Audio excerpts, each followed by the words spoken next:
high school edition of Sports Office, the one that we do to highlight the games.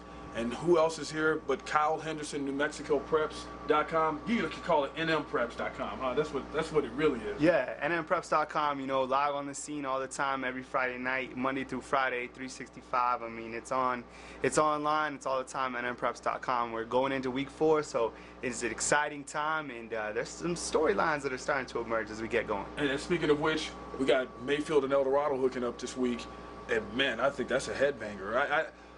You just got to ride with Mayfield because they've always come through.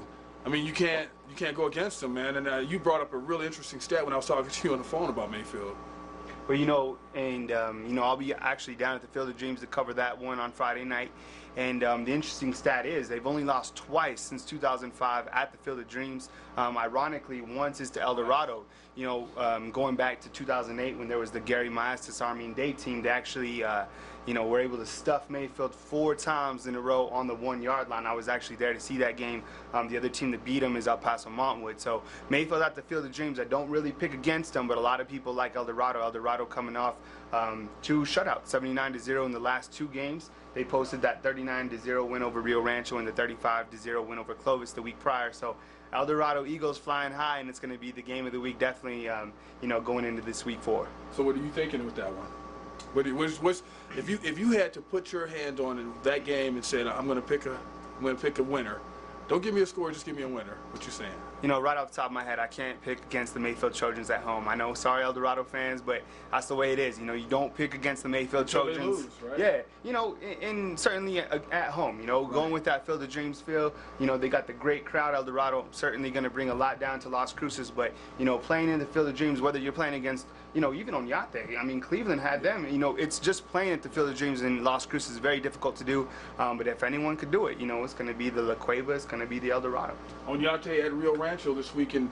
Those are 2 teams that are just struggling, man. I mean, Rio Rancho at home, maybe they can get it done this week, but I don't think Oñate is too happy with how their season is going. So this is going to be 2 teams just fighting on pride, trying to get something established before we get into district play. Yeah, we got a game-breaking stat right here for you. In 3 games this season, Rio Rancho has only scored 11 points. You do the math, I mean, it's not good. Oñate, on the other hand, they've only scored 27 points, so you're looking at a 3-2 type of game. I don't know what's going to happen. We don't know what's going to happen, but, Oñate making the long trip up, I don't think they've ever, I don't even know if they've ever played Rio Rancho in Rio Rancho. So it makes for an interesting storyline, Coach McKee trying to get his team moving up to Rio Rancho trying to get something going. Look for Tim Foley, Rio Rancho athlete, to be the game breaker. If anyone's going to emerge as the offensive player, it's going to be that quarterback.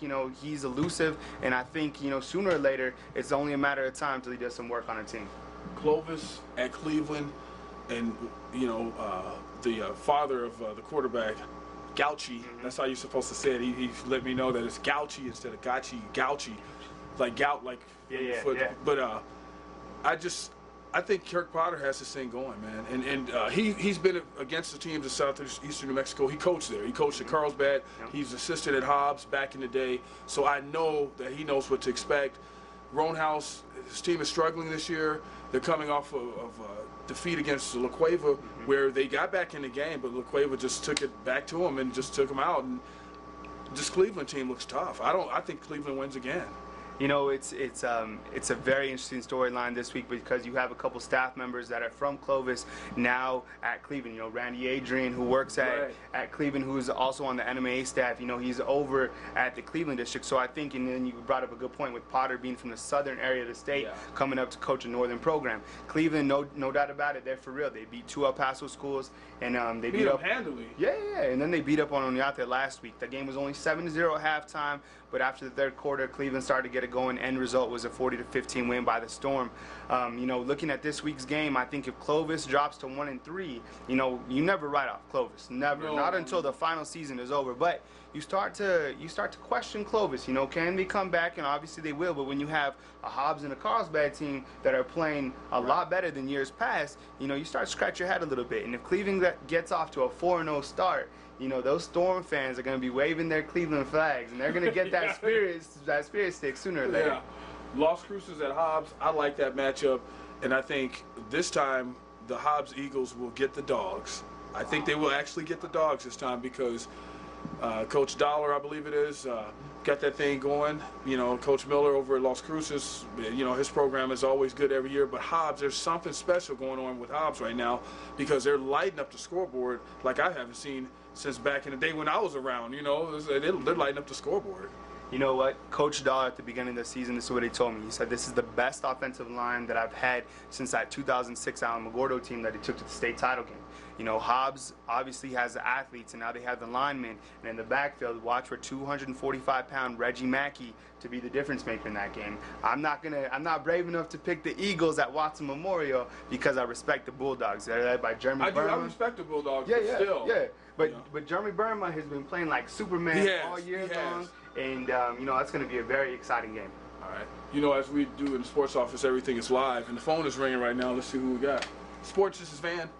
You can come back over here. I got you. So a couple other games that we're looking at, you know, Highland coming off the big win last week over Sandia, 41-10. This week they host St. Pius. And even though they weren't in the Coaches Association top 10, you still have to like the Highland Hornets. You know, they brought it to Sandia in somewhat of a statewide shocker. And then we also have to give love to another Albuquerque team in West Mesa, knocking off Cibola for the first time, I think, since the early 2000s. So West Mesa hosting Atrisco, you have to like West Mesa and their 6'5", 245-pound quarterback, Matthew Hadamir. I'm looking at our board over here. Some of the smaller schools, you know, well, let's say it's 4A. I'll just mention one game in 4A, and then we'll get out of here because I know you got stuff to do. And Robert Pugsley behind the camera, he's got stuff to do too.